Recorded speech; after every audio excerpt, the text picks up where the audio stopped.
Japan's barely surviving with a squad of sword-swinging nutjobs and their control-freak generals. Munikira Yagu shows up thinking he landed a sweet gig teaching sword tricks to some cute waifus at an all-girls school. Instead, some half-naked amnesiac drops from the sky, glowing like an OnlyFans subscriber's wet dream. Now he's stuck playing daddy daycare to a bunch of unstable sword hoes, mommy-issue generals, and horny power-ups. Bro thought he'd be the boss. He's just the background NPC in this thirst-fueled mess. Loner, loser, and officially the Academy's emotional support simp. The story begins with two exhausted girls walking through a forest clearing while a helicopter circles above, capturing the chaos of a full-blown martial arts showdown. Kawakami Academy builds its whole curriculum around fighting. Here, fists fix everything. No arguments, just brawls. This wild brawl isn't just for show. It's a war between the top-ranked Class 2S and the bottom-tier Class 2F, both ready to throw hands like it's Judgment Day. The commander of Class S fires up her troops, telling everyone to crush their enemies one by one. Margaret preps her squad, Azumi gets the killer unit in gear, a bunch of girls in slick maid uniforms, Fushikawa gets the nod, and then everyone charges in like it's the final boss fight. Their advisor suddenly drops a bomb. The main force is getting clapped. A spear-wielding beauty slices through the enemy like butter. That's Kawakami Kazuko from Class 2F. Right next to her, a swordwoman cuts down enemies left and right. Her name's Christina Frederick, also from Class 2F. Some idiot tries to sneak in a hit, but bam! He gets nailed by a blunt arrow from Shina Miyako, repping Class 2F too. Then a raven-hailed girl shows up, throwing hands like she's been waiting all day. That's Mayuzumi Yuki from Class 1C. Hanging from her hip is a tiny plush pony, her little sidekick, Matsuka. Yamato watches it all with a smug grin. Class S clearly gets too full of themselves. They never expect Class 2F to bust out their secret weapons. Now that the aces are on the field, it's game over for cocky strategies. Meanwhile, a bandaged body stirs and throws a fit. Some powerful warrior is nearby. That fighter is none other than Momoyo, the battle goddess herself. Through a glowing sunset, Yamato confesses his feelings to her. She stares at him with soft eyes, then wrecks his heart. She says he's just a student to her, not even the friend zone. This is the brutal student zone. Yamato clearly doesn't get the ending he wants. She says she'll wait for him to become prime minister first. Back on the battlefield, the spear maiden keeps wrecking everything in sight, yelling that victory is theirs. The sword maiden keeps cutting down the enemy with help from the archer. The commander sees the tide shifting and yells for her squad to move now. A reporter watches the madness unfold and asks the principal for thoughts.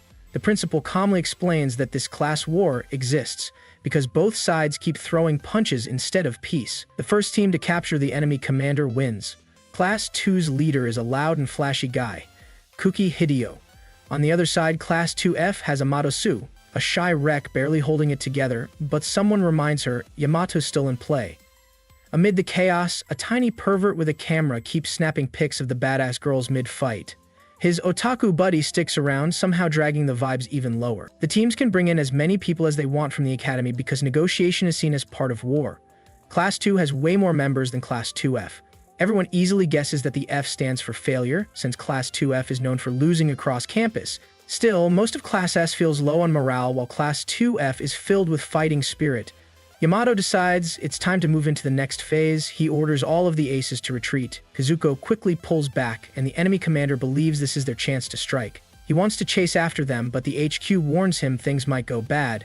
Class 2F also chooses to play their trump card, but they end up walking into an ambush from the woods. The commander ignores the ambush at first, but then more attacks hit him from different directions. Now he starts to get worried. Kazuko and the other fighters split up and keep attacking from the woods. Class 2S ends up in a messy situation. Morale shoots up high on Yamato's side, and his plan starts to work well. While munching on popcorn, Yamato remembers a moment from his childhood where his crush tells him to follow her because she's strong and independent. Young Yamato thinks she's as strong as an ox, but he'll keep up with her using his brain. He wants to lead instead of being led, and plans to become the prime minister. Back in the present, Yamato smiles and feels things are just getting started. He gives the order to the second company to bring in the Fushikawa squad, but his teammate says something is wrong. There's no response from the second company. Yamato sees his team getting crushed by unknown warriors. His little robot buddy Cookie starts to crash while both the rearguard and main unit fight side by side. They try to protect the core unit as it works to fix their formation. The battle heats up as the enemy nearly catches the Class 2F commander. One of her teammates tries to distract the enemies by acting as bait, but both of them get captured by a squad meant to lure them in. Right before the enemies land a blow, a powerful strike from the sword string hits them. Mayuzumi steps in and already has control of the field. She prepares her sword and the fight begins. With the upper hand, she tells the commander to launch a signal. Meanwhile, Class 2 is dealing with soldiers running away. The commander says not to break up their formation, but one soldier argues and gets ready to lecture him. She doesn't get far before Kazama's squad jumps her. The battle rages harder and things start looking bad for Class 2S. She tries to escape, but the Sword Maiden catches her. Two enemy fighters also try to escape. Just then a rain of arrows hits Class 2S and everyone tries to retreat, but Miyako blocks their way. They aim at her, but her archery skills are too strong, and her loud energy gets wild as she shouts about claiming Yamato for herself. The screen cuts to Yamato hitting Fushikawa from behind to stop her from getting clingy. Even though she complains, she doesn't move, because deep down, she likes it. She apologizes to everyone. A video of the moment spreads online and crushes morale across the battlefield. The situation starts to fall apart. The commander praises Margaret for holding the front line, but she's already there, facing the heat. Soldiers try to reach the commander, but Baldi stands in their way. Still, arrows strike them all. The commander tears off his shirt, claiming arrows are useless against his sword.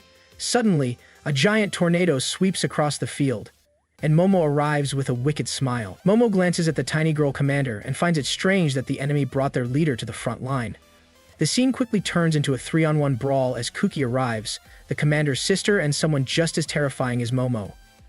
Though she's from a different class, Yamato had already locked her in through some clever negotiation. Still, Momo is fired up and ready to throw down. The battle erupts into chaos. Momo gives all three opponents hell, holding her ground like the warrior goddess she is, undefeated and unforgiving. More fighters dive into the fray, trying to tip the scale. The fight hits its final stretch, and both sides start swinging like raging bulls on turbo juice. Yamato, fired up beyond reason, calls for a reckless charge straight at the enemy commander. He shouts for anyone who dares to follow, and though hesitant, the others rally behind him. Kuki shifts into full beast mode, literally turning into a janky knockoff transformer from Wishcom. She blocks out enemy troops while Momo and the pale-hailed fighter clash hard, and UK backs them with some surgical sword work. Yamato keeps cutting through the chaos, heading straight for the enemy commander. Everyone finds someone to brawl with, and the Sword Maiden lands a clean stab on her target. One of the enemy delinquents manages to reach the commander, but the moment ends in a flurry of confusion as Kuki dismisses it as a coincidence and throws hands. Meanwhile, Momo eats a gut punch like breakfast and activates her human bomb technique, full self-destruct mode, dropping the hammer on Ageha just before the principal steps in and declares the war officially over. Yamato stands, bloodied but triumphant, earning the nickname Suicide Technician. Class 2S. Later, with the sunset painting the sky, Yamato walks over to Momo. They're close, just barely touching. He hands her a ring, trying to remind her of his past confession. Then he says it again, asking her to give him a chance, to go out together. Momo's expression softens. She hugs him gently and admits that she sees him as a man. But if he's talking about dating, it's better if he stays either her loyal underling or just a friend. Yamato just got promoted from student zone straight into the friend zone. His loser buddy doesn't miss the moment, cracking a joke that Yamato's V-card is still locked up tight.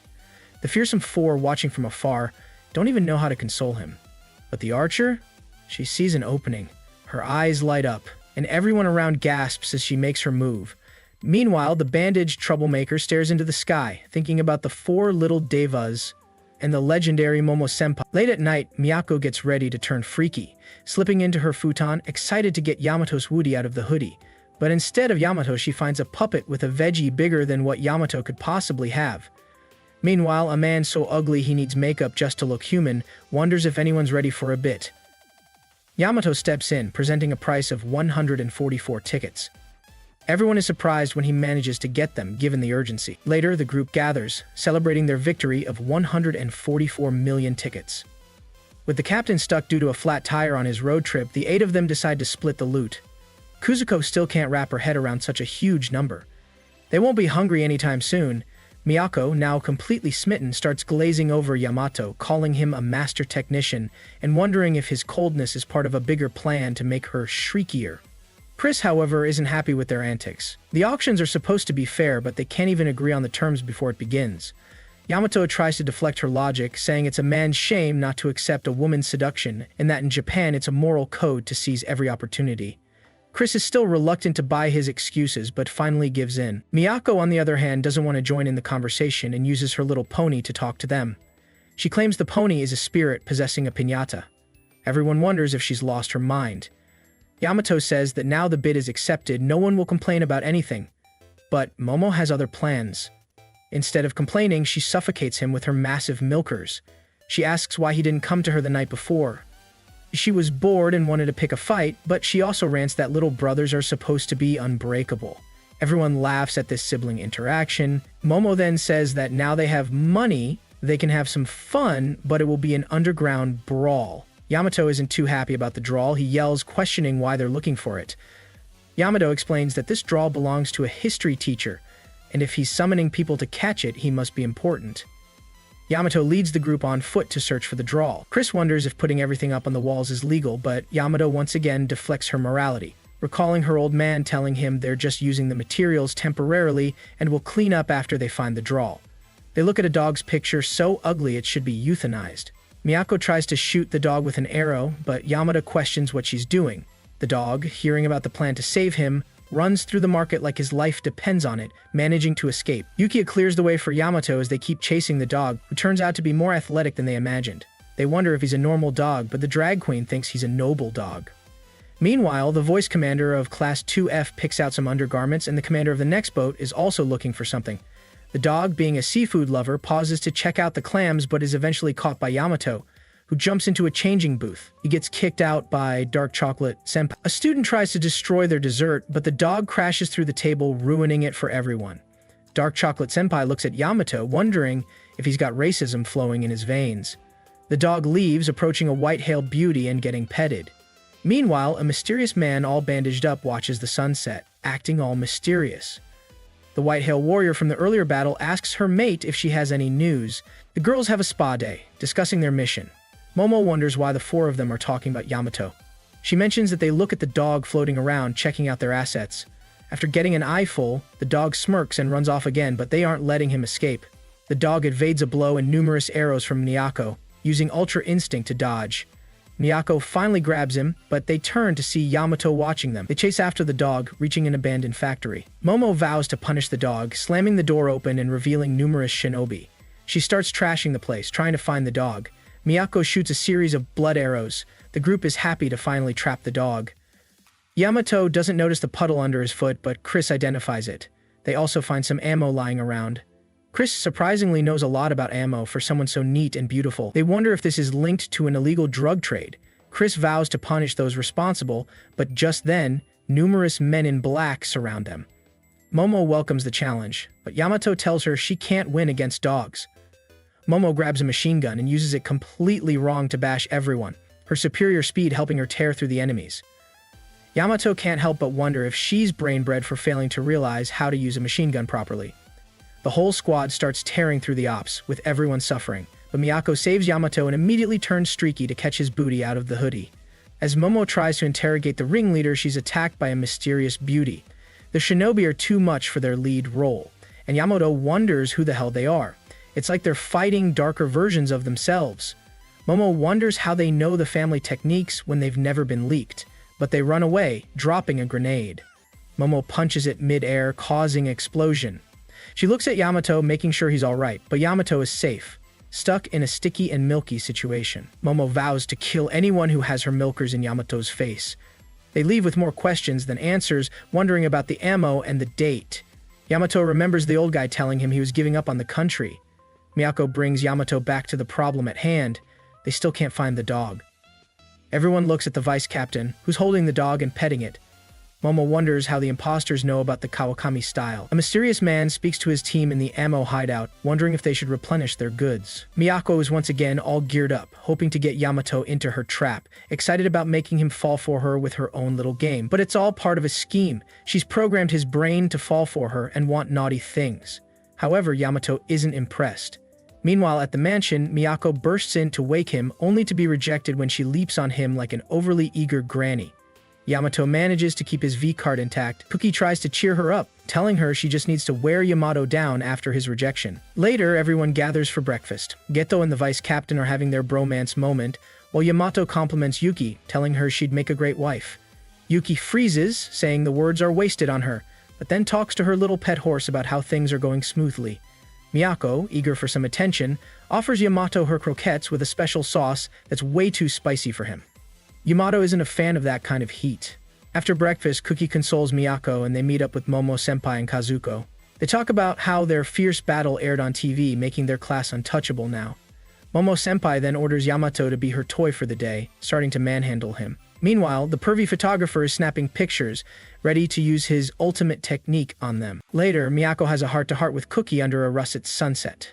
She's frustrated because even though Yamato rejected her, he still follows her around like a loyal puppy. Cookie wonders if Miyako truly loves him. She admits that when she was bullied in elementary school, Yamato stood up for her, even though it could have made him a target too. She loves him deeply, but he doesn't look at her the same way he looks at Momo-senpai. Cookie gives her a spicy snack to cheer her up and hatches a plan. He'll pretend to be a gangster and save Yamato, hoping that will make him notice her. Miyako steels herself, deciding that she needs to take action. Later that night, Yamato is feeding his crabs when Miyako ties him up, ready to make her move. As she starts undressing him, Yamato fusses, worried about the hermit crabs watching. But just then, Cookie shows up, disguised as a gangster, and saves Yamato, causing him to accidentally fall for Cookie instead. Yamato kicks both of them out, and later, while playing video games, Cookie asks him if he hates Miyako. Yamato says no, but he doesn't have the right to act on her feelings. He reveals that he knew Miyako was bullied but stayed out of it to fit in. But he still saved her, feeling guilty for being a coward. He never expected her to develop feelings, and now he has no right to respond to them. Miyako hears this and once again professes her love, saying she understands. Meanwhile, at the plaza, the pervy photographer practices his art, imagining all the baddies without clothes. The next day, Miyako arrives by Yamato's side, wondering how she should wake him up. At the bath, Yuki has a reflective session with her little pony, who asks her about her feelings for Yamato. Yuki admits she feels comfortable around him but turns shy, unsure of her feelings. The pony insists that she's in love and should be honest about it. At the Kawakami Academy entrance ceremony, Yuki sprints for first place, but hears something, and in a flurry, she accidentally lands in front of Yamato, giving him a good view. She angrily scolds him, but he picks up her little pony and hands it to her. Yuki, embarrassed, says he saw her undies and that the only way to make things right is to marry him. She vows to devote herself to him, but wonders if he will ever choose her. The little pony urges her to be brave, saying that if she does nothing, Yamato will end up with someone else. The pony imagines a ridiculous future where Yamato marries someone else and Yuki is stuck as a bridesmaid. This drives Yuki to vow to fight for Yamato, though she worries about how to cheer him up, especially after being rejected by Momo. The little pony suggests cooking a meal for him, maybe something with crabs. Yuki wants to become the kind of woman Yamato likes and starts analyzing Momo, realizing how different they are, but also deciding to train harder and become stronger. Later, she runs into Yamato, freezes up, and he bids her goodnight. She's relieved, seeing it as a small victory, and heads to bed, talking to her imaginary friends before falling asleep. Later that night, Yamato is taking a bath while Miyako sneaks around sniffing his boxers like they're some cheap trash. Yamato catches her and asks what she's doing, but Miyako stares at his boxers, suggesting they do something naughty together. She claims she has something that'll drive him wild, but Yamato, being the true Sigma, tells her to buzz off. He then realizes his boxers are missing and demands she return them. Miyako pulls off her shirt, revealing she's wearing them and left her own underwear behind to swap with him. She starts getting freaky again, but Yamato's not in the mood, telling her to take them off. Instead, she takes off her shirt, and he should forcefully take his boxers back. He flicks her away, saying her perverted schemes won't work on him. Meanwhile, Chris is chilling, watching movies and munching on snacks, surrounded by stuffed toys. She's living the dream, learning about Japan's moral values and enjoying fried tofu daily. She then goes to take a bath, pondering whether to ask Yamato more about the righteous path. When she spots his wallet, she looks at a picture of Momo-senpai inside. Later, Yamato is in a bad mood and calls Chris a pervert, but Chris isn't having it. She swings her sword, pins him to the ground, and stomps on his head. Yamato tries to spin some lies about the Japanese way, saying it's fine to be naked together, but Chris isn't fooled. She grabs Miyako's discarded underwear with her sword, debating Yamato about righteousness and how Western society messed up Japan's values. But instead of picking up the underwear, she accidentally cuts them with her sword. She yells that humans are born good, not evil. Yamato asks why they should cover themselves up, admitting he loves looking at naked girls. Chris is left speechless, but Yamato manipulates the situation to escape. Later, Chris asks Yamato what to do if someone she likes loves someone else. Should they still pursue them? And what if they get rejected? Yamato tells her it's okay to love who you want, and no one should judge them for it. But then he shifts the conversation, saying he likes seeing naked women and wants to see her naked. Chris is embarrassed and reluctant, but Yamato suggests taking it step by step. Chris stomps on his head again, saying he's full of lies. Yamato, always quick to make a joke, pulls out his boxers and lets everything hang out, calling it fried tofu fish. But Chris just stomps on him more. Chris complains to her Teddy that Yamato keeps trying to trick her, but he hasn't done anything wrong. Later, she receives a letter with fried tofu, but the sight of it reminds her of the fried tofu sushi Yamato showed her earlier, and she can't eat it now. Meanwhile, Kazuko is training hard, sticking to her regimen, when a whistle interrupts her. She turns to see Yamato, who's excited about something. Together they watch as a floating pharaoh challenges Momo's empire. But before the fight goes anywhere, Momo ends it. She then asks Yamato to be her punching bag so she can vent her frustration. Kuzuko distracts everyone by pointing out a pretty girl, and Momo, flustered, starts hitting on her. Kuzuko teases Yamato, saying Momo is chasing girls because there are no good men around. Yamato calls her ideals too high, and Kuzuko promises to find a way to keep up with Momo's empire. Meanwhile, a photographer is busy editing his photos, trying to make them more interesting, but his otaku friend thinks he's training to become a tough guy. Yamato teases Kuzuko about training to be like Momo, but she gets embarrassed, saying that bigger melons aren't the answer. Sensitivity is. Kuzuko intensifies her training in response. She then asks if Yamato still loves Momo's empire, but when he gets thrown to the ground, he admits he's still her underling, even after being rejected. Kuzuko wishes Yamato could marry Momo, but Yamato, a bit overwhelmed, tries to drown himself. Kuzuko still holds hope that they could become a bigger family, as she sees everyone in Kawakami as family. Yamato smiles at her innocent dream, but says he only gets emails from his family. Kuzuko reveals she was abandoned as a child and wishes her family would come back. Yamato jokingly suggests marrying her if Momo doesn't agree, which makes Kuzuko flustered and accidentally hit him with a tire, sending him into the river. She's secretly happy, imagining a future with Yamato, thinking they could make a great pair. Yamato and Kuzuko start reciting a poem together. Meanwhile, Momo wishes for someone to be her spring ball, because she's full of energy. Kuzuko, now lying next to Momo, gets head pats, while the perverted photographer continues his attempts to make his photos more interesting. Later that night, Yamako returns to his room, locks the door, and pulls out his super exclusive copy of Horniness. He's ready for a solo fun time, but when he opens the book, Miyako's face is plastered all over the pictures of the girls. Furious, he searches through his collection of naughty material, then storms into Miyako's room. There, he finds her pasting her picture over every single image of the female actors in his collection, with Kuki helping her. The glue is industrial strength, and it's impossible to remove. Miyako tells Yamato that she wants to see his super glue, and for him to glue her real good. But Yamato, now acting like a genie with a bunch of loopholes, uses the glue to stick Miyako's hand to Kuki's. She freaks out, throwing a tantrum. The others watch, confused about why Miyako is getting so cozy with Kuki. Just then, Yuki rushes in, apologizing for being late. She's holding a lunchbox and nervously presents it to Yamato, hoping to win his heart with food. The little pony blurts out that Yuki worked hard on it. Yamato thanks her, saying it's as delicious as she is. The others look at Yamato, impressed with his smooth moves. Momo stands up, saying she wants to skip class to pay Kuki back. Yamato reminds her that she'll have to repeat the class if she skips attendance. The teasing continues, with everyone trying to win Yamato over with food. Miyako presents a special spicy sauce, and even delinquent-san and Gito-san join in. Soon, Yamato is surrounded by gifts and food from everyone. Momo gives him her half-eaten sandwich, claiming it's like an indirect kiss. Kuki showers him with a rain of popcorn. Later, Fushikawa wonders why everyone is smiling and acting so strangely around her. She teases Baldy, but Baldy isn't interested in her small malice. He shows her a video of her being spanked by Yamato, which makes her face turn bright red. She's told that their unit lost because of her antics, and she can't do anything about it now. But she vows to teach Yamato a lesson. She heads to the commander, asking for another match, but the commander isn't in the mood for a rematch. They've already lost to Class F and agreed to enjoy school life. Fushikawa insists it's about her honor, but the maid warns her not to bother her ego. Fushikawa, close to tears, is confused about what to do next.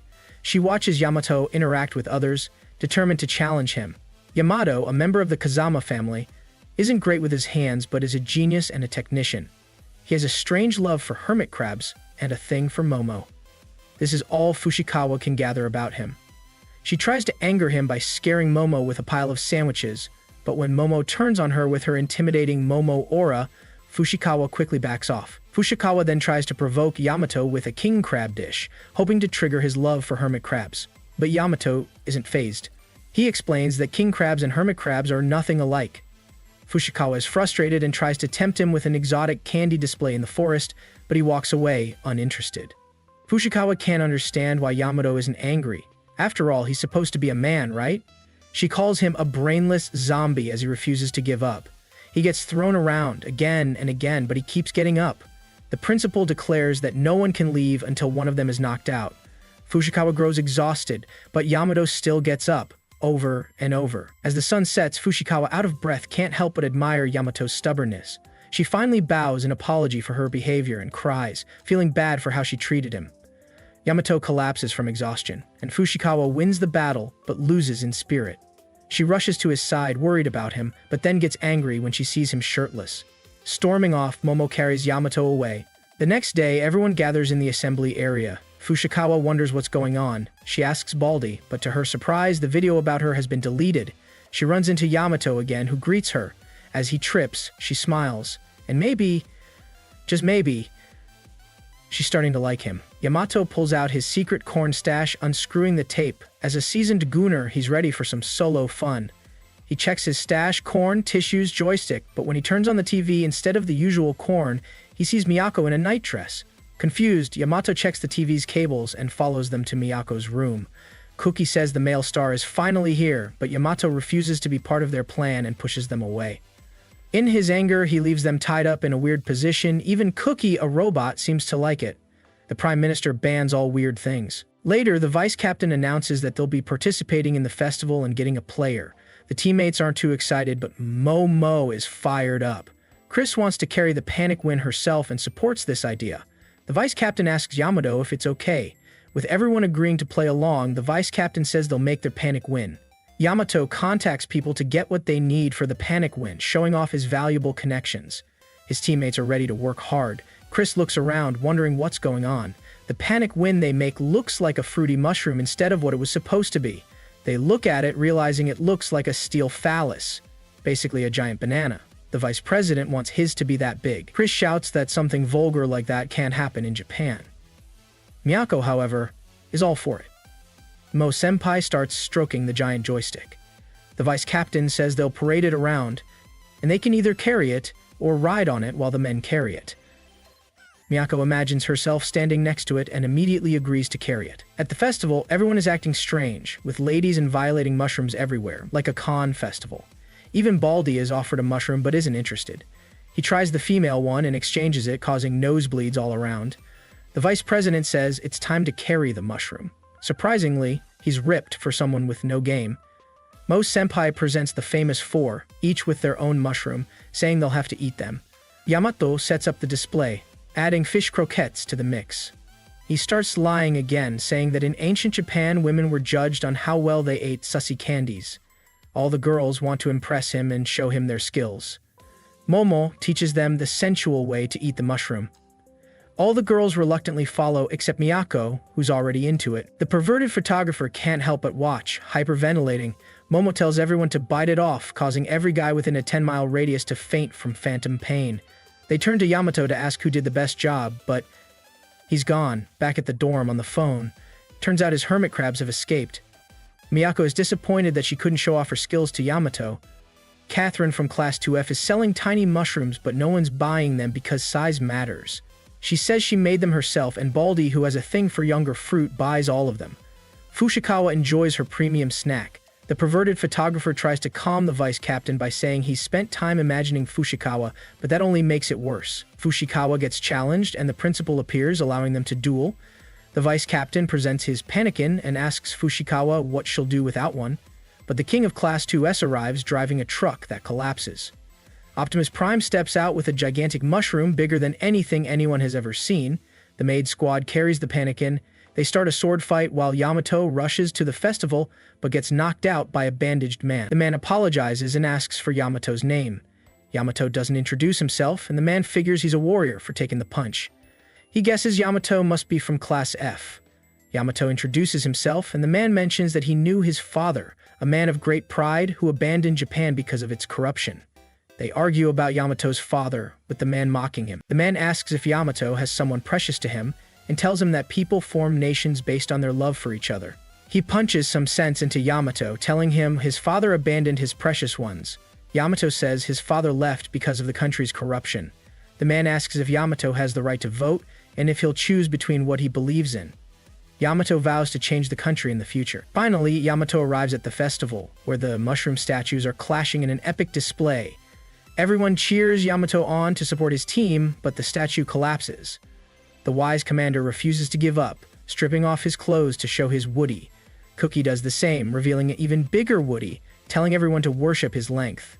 Yamato stands in awe of it all. Later that night, a secret meeting takes place with the headmaster, asking about the situation and the search party. A tank rolls by, scanning the horizon and locking in. It starts shooting but spots a girl on the horizon. She emerges from the mist, leaps at the tank and punches through its armor with ease. 2 punches and a kick later, the tank is done for. She gets a report of 4 more tanks approaching. They start shooting at her, but she zooms toward them and takes them out quickly. Her support congratulates the major, who tells her not to use her rank when speaking. The test is a success, her friend responds. Meanwhile, Momo is throwing a tantrum, complaining about not having strong opponents to fight. Like Goku, she craves a challenge. Every day she thinks about her last fight with the white-tailed shinobi and wears her uniform. The principal barges into her room and she calls him a peeping Tom. Momo wants to fight him, but he says the city will suffer if they do. However, he offers her 2 seconds of his time. She wants 10 seconds. The old man isn't sure he can last that long. He settles on 3 seconds, but only if she spends the whole day in swimwear. If he loses, he'll wear a swimsuit. Momo argues that 3 seconds won't be enough to satisfy her and storms off, leaving the principal confused. Meanwhile, on a yacht, 2 baddies are fishing and enjoying the sea breeze. The blue-haired one catches what seems like a fish, but it turns out to be a gym bro. Yamato sits by the riverside, reflecting on a conversation with a mysterious man who said a nation is a collection of precious people. Momo, wanting to mess with Yamato, finds him lost in thought. Before she can approach, Kuzuko carries him away on her tire. Kuki tells Momo she should do something with her life, not just fight bombs. As Yamato arrives, Momo teases him for neglecting his big sister. But before anything happens, Chris shows up, asking Yamato to watch a movie with her, dragging him off and leaving Momo feeling jealous. Momo heads to the dojo, where she runs into the vice commander. Yamato arrives, and Momo says it's nothing important when he asks her what's wrong. Freaky arrives, hugging Yamato and asking if he's mad about what she did to his corn. Yamato drags her away, leaving Momo alone. She walks off, planning to drown her feelings in a mountain of cheeseburgers. When she spots Yamato, she's about to tease him again, but Yuki runs into him, handing him a bento and asking if he wants to have lunch together. Yamato agrees, making Yuki incredibly happy. Momo watches from the sidelines, wondering why Yamato is so popular with the ladies. He used to follow her everywhere. Yamato sits with Momo, saying he's curious about what she wants to say. She asks him what's wrong and he brushes it off, acting like he doesn't care. But he presses her, saying he can sense something is wrong. Momo spills the beans, admitting he hasn't been present. At the auction hall, the executive announces no more porn will be allowed at the academy. Everyone is shocked, and a crackdown begins to search the dorms. Kuzuko tells Yamato she will stop it. Yamato wonders why she's so passionate. Kuki shows him a photo of the festival, which made international news, and Kuki is standing out. She tells Yamato he better take responsibility. Kuki says that the model was murdered after the event. Momo doesn't care that she's on the website either. Yamato wonders what to do and turns to Momo, but she's not in the mood to help. Everyone looks at her in surprise. Could this be a mission she could go on without holding back? Momo sulks and leaves, leaving everyone confused. She walks through the town, and Yamato tries to find her but can't. He asks around but gets no answers. Finally, he sits by the river, thinking about what's wrong with Momo. He grabs a soda from a vending machine. A perverted photographer appears, looking for him and offering him some special magazines. Yamato asks where they came from. The photographer leads him to the arcade and tells him the magazines come from a woman there. Yamato follows the lead, eventually reaching the harbor. He tries calling everyone, but a man grabs him, saying he has a nice gig. Yamato realizes it's the shinobis from before. They're smugglers, not enemies, and offer him some real arms dealing. But just as they're about to shoot him, the yard bursts into flames. The fearsome 4 are behind the shinobis. Kuzuko recognizes the ringleader, but is quickly blown away as he leaps away with his appendix. Yamato and the gang pursue the ninja, determined not to fall for the same trick twice. The ex-instructor, now a sleazy guy, reveals his philosophy: power is justice. He introduces his family, his first daughter, second daughter, first son, and third daughter. The first daughter clashes with Kuzuko, while the third daughter and first son clash as well. Miyako tries to shoot the instructor with a projectile weapon, telling him not to underestimate her archer's eye. But Yamato is distracted when a blue-haired beauty kisses him deeply, causing the fearsome four to lose focus. The ex-instructor takes the chance to fire a pistol at Miyako. Yamato notices and rushes to protect her. She thinks it's affection, but the bullet misses Miyako and is about to hit Yamato. In a split second, Momo manages to deflect it with a flick of her forehead and prepares to strike the instructor. A white-hailed beauty rises, telling Momo it's been a long time since they fought. Everyone is surprised that she can hold her own against Momo. She's a former member of the Four Divas. Tachibana doesn't want anyone interfering and stops Momo's attack with her arm. Momo, not backing down, infuses her energy into her strikes, creating a golden blur in an attempt to break the windows. Tachibana blocks it, but the shockwave doesn't break the windows. The group realizes something is wrong. Tachibana's body is completely metal. She's been augmented. Momo-senpai activates Aurora, shredding her opponent's arm and revealing cybernetic extensions. Everyone stares at the bootleg Android 18, wondering who she is. The white-hand beauty underneath smiles, going blow for blow with Momo-senpai, who has never faced such a challenge. The two struggle, each landing heavy hits, and the onlookers watch in awe. Yamato notices someone making a beeline for the exit. As Momo-senpai gets pummeled, the white-haired beauty takes control with a punch to the stomach. But Momo-senpai isn't down for long. She activates her healing factor and recovers in an instant, explaining that she can control her metabolism. Takei, known for her explosive power and speed, is a former member of the Four Divas. Yamato wonders if she's an alien, unsure if they should support her. He watches Momo-senpai, asking Takei why she's siding with the villains. Takei admits she ordered weapons from them, but Kuzuko and the others try to intervene. A well-placed arrow knocks Takei back, giving Momo-senpai an opening. Yamato forms a plan. Everyone should attack together, as Takei can't block them all. Meanwhile, Kukai shares tea with Momo-senpai and explains that Takei was once a powerful soldier who joined the defense force and was killed in action. Afterwards, she took charge of Japan's military affairs, overseeing faulty, overpriced weapons sold to the soldiers. The politicians cover up these failures, but Momo-senpai wonders what Kukai is getting at. Kukai reveals that Takei is now determined to make the world's mightiest weapons with her own project, Cyborg Prosthesis Combat Enhancement Armor. Momo recalls the cybernetic arm she's fighting. Aki reports that there are 6 enemies. One is a commander, not a warrior, and they have a critical mission, so they need to retreat. Takei asks for reinforcements as her strength grows. Momo-senpai tries to follow Yamato's plan, but Takei dodges their attacks with precision, taunting Momo-senpai by packing her on the cheek instead of fighting seriously. Police arrive and mysterious support trucks block the way, demanding Takei withdraw, but she's enjoying the fight too much. Yuki and the others look to Yamato for guidance. He orders Momo-senpai to create an opening, and she phases herself, but it's a ruse, and everyone straps a bond to her limb. At the mansion, Kukai explains that training a veteran soldier is expensive, and that when soldiers retire due to injury, it's a huge loss. The solution: supplement bodies with machines, allowing elite soldiers to return to the battlefield. Momo-senpai realizes that Takei faked her death and is now more powerful than anyone expected. Kukai warns that this is a highly political matter, but Momo-senpai vows to defeat Takei. At the Prime Minister's residence, reports about Takei's smuggling and possible war plans come in, but a public security operation could damage the president's image. The Prime Minister orders the police to handle it. Back at the harbor, an explosion shakes the area, but Takei is unharmed. She creates a fist of lightning and electrifies everyone except Momo-senpai, calling them fried idiots. Momo-senpai enjoys the chance to go all out. Takei then morphs her arm into a machine gun and opens fire. Momo-senpai, unfazed, keeps regenerating and taunts Takei about where she bought her weapons. Takei plans to wear her down, but Momo-senpai keeps dodging her attacks, calling them boring. Takei ramps up her assault, slamming Momo-senpai into buildings and raining bullets down on her. Despite the punishment, Momo-senpai keeps regenerating and the two continue their brutal fight. Yamato wants to stop them, but Momo-senpai is enjoying herself. The battle intensifies and they take the fight to the air. Momo-senpai lands a punch on Takei, drawing blood, but Takei quickly recovers and counters with projectiles. Momo-senpai blocks them, but one projectile heads straight for Yamato.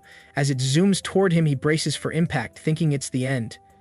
In the hospital, Momo-senpai looks at Yamato in the ICU, grief consuming her. As fate would have it, Yamato, instead of hooking up with Momo, is hooked up to a life support system with 3 of his best friends crying for him that he's not going to die without touching grass. Gito wants to show him premium corn to get him to rise again. Even the girls are teary-eyed, with Kuzuko confessing her love, Chris confessing next, and Yuki confessing after her. Momo tells her that he will be beaten to death if he dies. All of a sudden, life support system shows a flat line and Momo collapses next to Yamato. But all of a sudden, the life support system flares up and something rises. Everyone is relieved that Yamato is finally made, and they had underestimated the power of adult radio. It can bring a man back from the brink of death.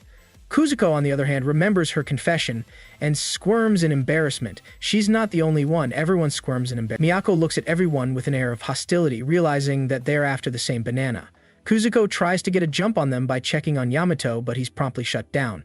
Each girl tries to get some alone time with Yamato, but they don't let each other leave the room. The boys are scared looking at the intense rivalry between them. Everyone wants to go, but can't. Yuki, a little spirit, which boosts her ego, makes a run for Yamato before being promptly stomped on by the other 3. Yamato, on the other hand, is busy playing games. He's angry for not being able to get up. Kuki reassures him that his strength is fighting with his mind.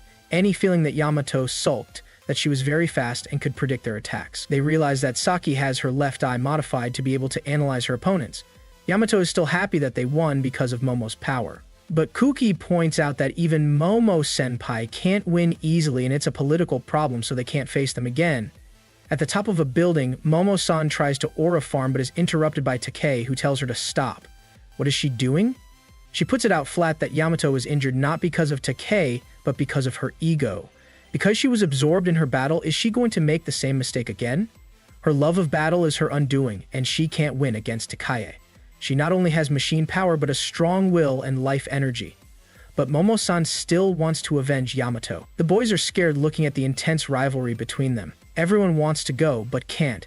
Yuki, a little spirit, which boosts her ego, makes a run for Yamato before being promptly stomped on by the other 3. Yamato, on the other hand, is busy playing games. He's angry for not being able to get up. Kuki reassures him that his strength is fighting with his mind. Annie, feeling that Yamato sulked, that she was very fast and could predict their attacks. They realize that Saki has her left eye modified to be able to analyze her opponents.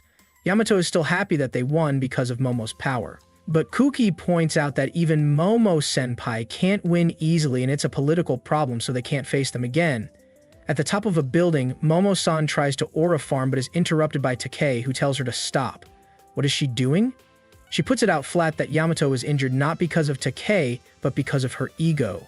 Because she was absorbed in her battle, is she going to make the same mistake again? Her love of battle is her undoing, and she can't win against Takei. She not only has machine power, but a strong will and life energy. But Momo-san still wants to avenge Yamato. Take makes her feel bad for not confessing her feelings to Yamato, saying that this world is temporary, and if she doesn't seize the chance, then the chance might slip away. She tries to run away from her feelings and her duties by looking for fights, and she cannot win with that level of tenacity. She says that now the Tuki family will take over the operation. Meanwhile, in a secret lab, Take is charging her boots while lying in bed with her subordinate. She looks at her eye, wondering if it hurts. Take asks Saki if she regrets following her, but she says that she never regrets it, and how many times will she ask her that? They lean in for a kiss, sharing a tender moment. Meanwhile, the arms dealer is treating his gang to a hot pot, saying smuggling weapons is the first part of their good life. They will run wild and they have a lot of money and they will make a killing. He explains that back in the day, Japan was going to be a neutral state devoid of any military power, but he found it foolish. The Swiss army is the mightiest in the world. The highways are run away from military planes. Every household has rifles. He then reveals his source of information to be a manga, saying that Switzerland has Swiss banks, which is no-brainer. The ringleader is as dumb as rocks.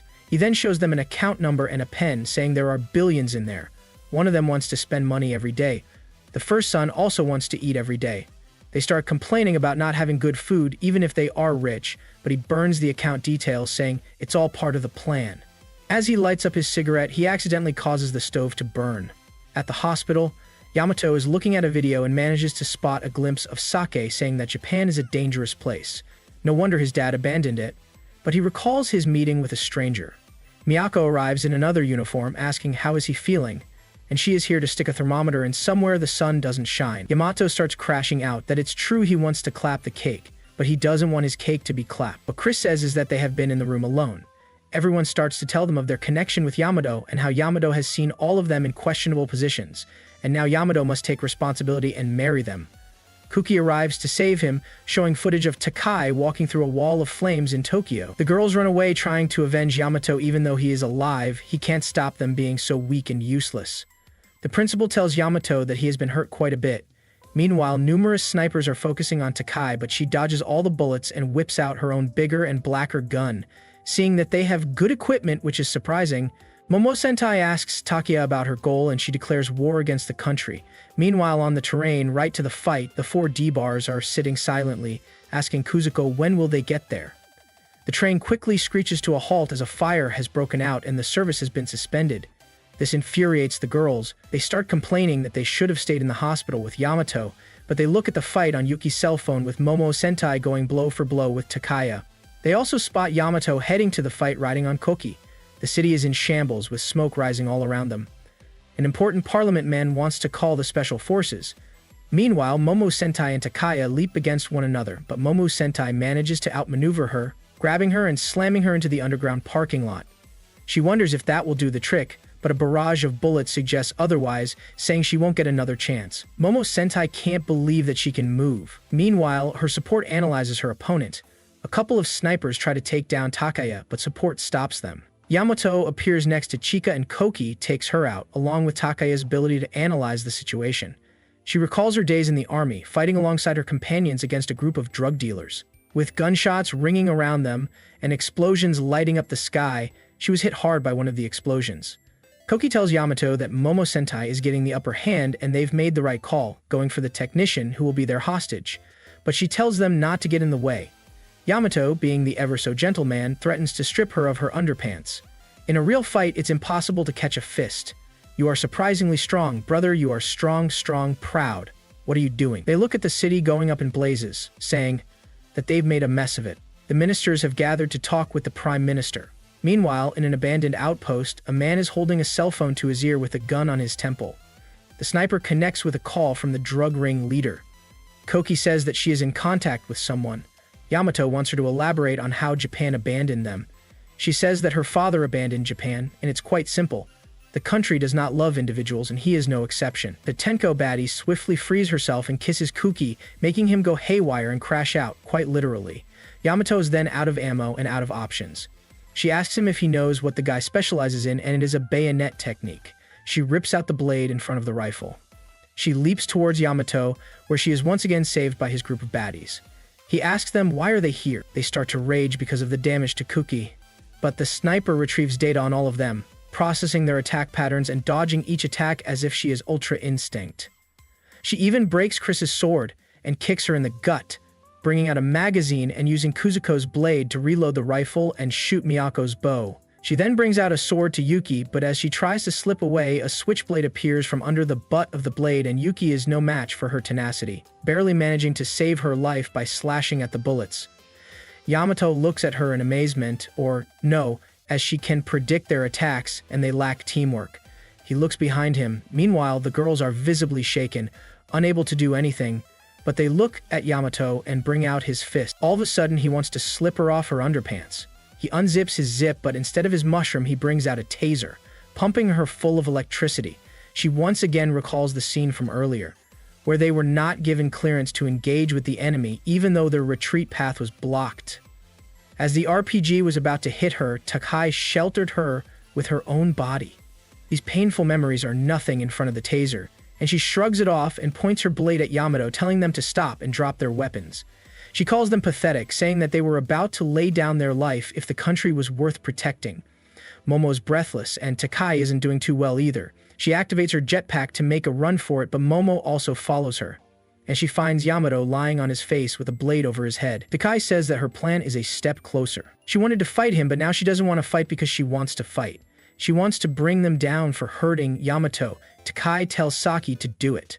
Takai looks at Momo-san about to make a bold move, but the other 4 girls tell her to stop and not do anything there. Takai tells Momo that it was fun, but her voice says, "It's not over now." a mysterious figure leaves from a helicopter, making short work of Saki and saving Yamato in the process. It turns out this is Kuki. Agia smiles, but Takai is still confident, pointing her at Saki. Gatling gun at Saki and telling her that she should die. She accepts her fate. The Momo throws her out of the passage of bullets. They fly away. Momo uses instant recovery to shake off the bullets, and they look at Yamato, once again bruised and battered. Her face shows concern. Kazuko remembers they are training together. Miyako remembers the way she teased him. Yuki remembers her lunchbox routine, and Chris remembers his righteous debates. Momo remembers him hounding her to know what's wrong. She clenches her fists and tells everyone to stop it. She tells them to stay away from Yamato, asking them why are they getting close. She won't get close. She yells that Yamato belongs to her and she won't let anyone else.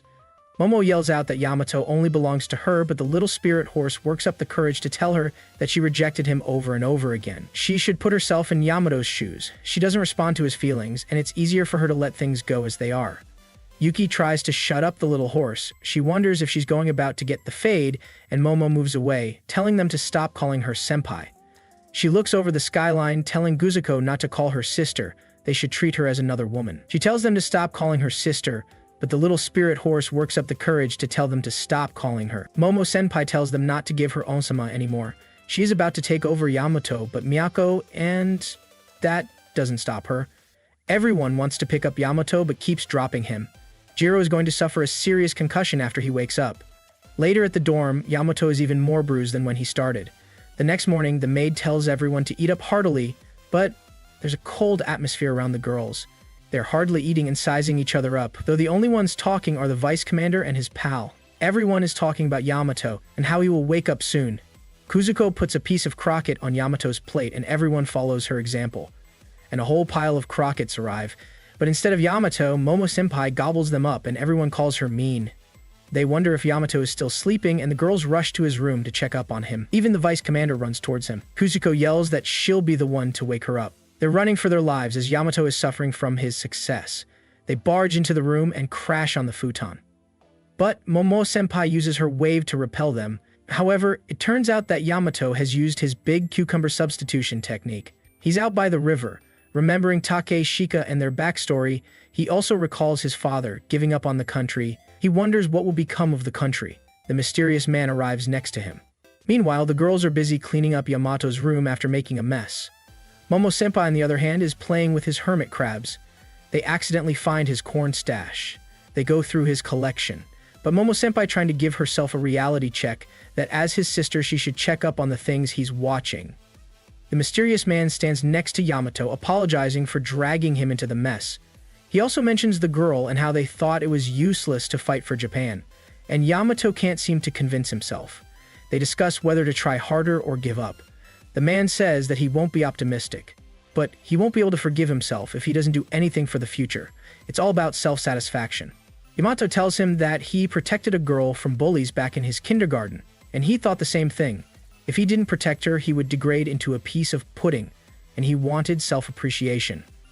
Now the girl follows him everywhere. The man wonders if he's happy to save her. Yamato thinks for a moment, replying that it was good. The man says that there is no self-satisfaction but justice. Meanwhile, the girls have seen horrors beyond their understanding in the form of Yamato's CDs and tapes. All extras from Miyako are visibly shaken. Momo-senpai is just staring at the screen, stone-faced. Momo-senpai yells at the girls for being so concerned with Yamato, but the girls say that whoever they love is their own business. Chris infuriates her and she understands, and if they won't, they should take him away by force. Chris challenges her to a duel. Miyako also challenges her, followed by Kuzuko, and then Yuki. It's an all-out duel. Momo-senpai agrees to take them all on together. After talking with the mysterious man, Yamato feels a bit better. He is told that he should push forward, and it doesn't matter if the country is worth it or not. The mysterious man gets the information that Taka is holding a broadcast that she will destroy this nation, eliminating everyone with no exceptions or mercy. Her goal is destruction, pure chaos, and the elimination of the Prime Minister. Everyone should listen to her voice. She will be their enemy, and they will die when they see her the next time they meet. The Prime Minister finally gives orders to mobilize the Special Defense Forces.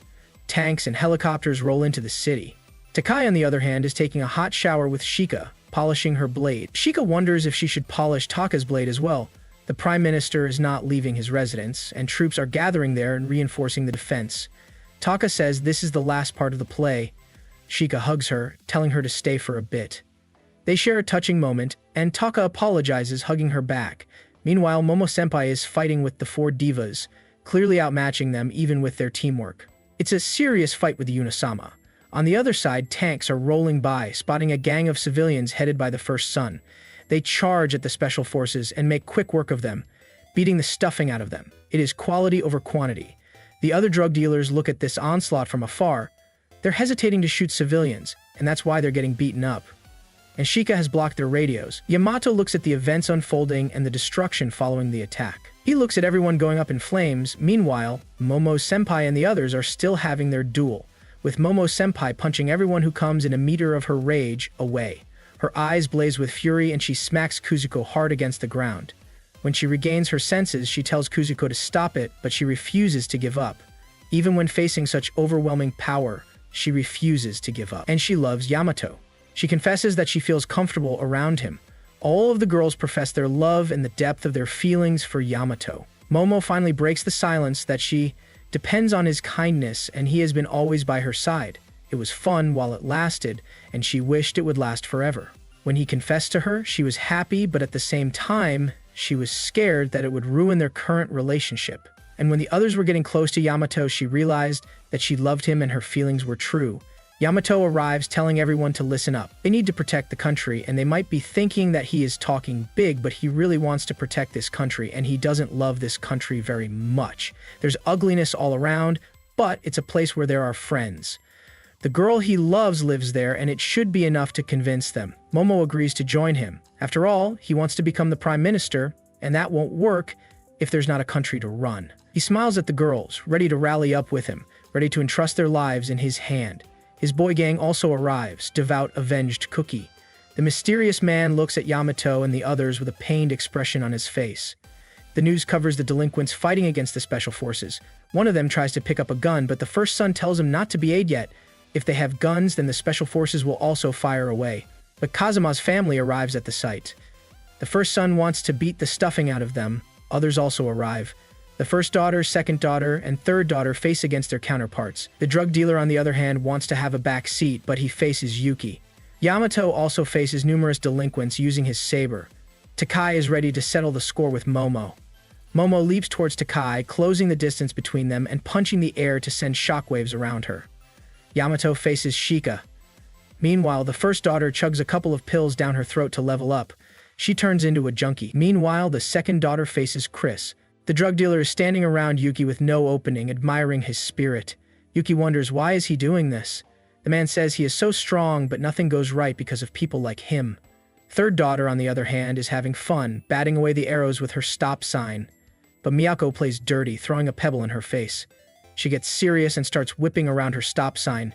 Yuki uses her slashes, but the instructor sends her flying. Takai uses her jetpack to follow closely, but she is once again grabbed by Momo, mid-air, and is about to be sent into the parking lot again. But Takai counters the Moors. Shika also makes a short work of Yamato. The whole squad is in bad shape. But Yamato refuses to give up, remembering his father's abandonment of the country. How precious people form families and families form towns. A nation is only a group of precious people. In a country like this, they can't tell people who they truly love, or else they will be orchestrated by society. Meanwhile, the mysterious man takes off his bandages and faces the prime minister in his office. He asks that a retired person shouldn't be here. The prime minister says that he wants all of the words. They have a debate about their own belief in justice and how it's not right to use others as stepping stones. The prime minister yells out that the special forces are mobilized. A nation is only a rotating trophy for the winners. Meanwhile, Momo-senpai is joined by Kuki Agiha. The three powerhouses face one another in a Mexican standoff. They ask Takai for her true motive. He says that she will kill everyone in the country, but Agiha refuses to believe that.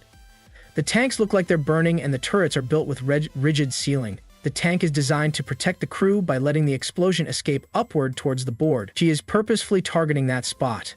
All the magazines will explode, but the crewmen will be safe. There are no casualties at the harbor or the explosion of the city. She wanted to sacrifice her life for the nation, even if people forgot her. But she learned that this nation is only a fool's paradise. She doesn't care about her death. But it is painful to send their subordinates into danger for the ambitions of a worthless man.